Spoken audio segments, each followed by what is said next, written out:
একসময় কাঁধে কাঁধ মিলিয়ে যুদ্ধ করেছিল তারা।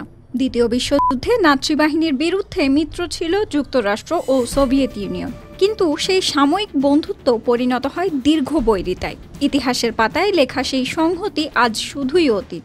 বর্তমানে তারা পরস্পরের প্রতিদ্বন্দ্বী, এক অনবরত ঠান্ডা লড়াইয়ের অংশীদার।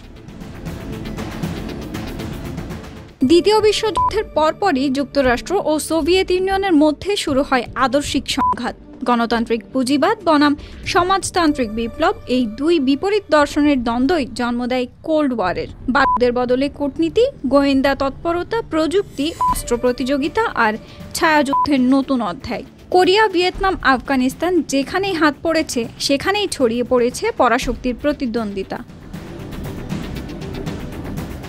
1991 সালে সোভিয়েত ইউনিয়ন ভেঙে গেলে অনেকে ভেবেছিলেন শেষ হলো ঠান্ডা যুদ্ধ, কিন্তু বাস্তবে তা হয়নি।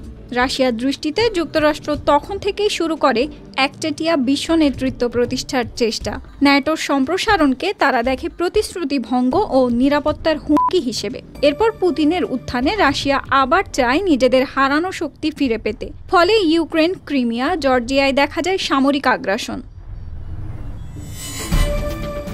এই বিরোধ শুধু যুদ্ধের ময়দানে নয়, ছড়িয়ে পড়েছে সাইবার জগতে। মার্কিন নির্বাচনে রাশিয়ার হস্তক্ষেপ, সামাজিক মাধ্যমে ভুয়া তথ্য ছড়ানোর অভিযোগ, তথ্যযুদ্ধ, সবই আধুনিক ঠান্ডা যুদ্ধের নতুন রূপ। তাদের আজকের এই দ্বন্দ্ব মূলত বিশ্ব নেতৃত্বের নিয়ন্ত্রণ নিয়ে।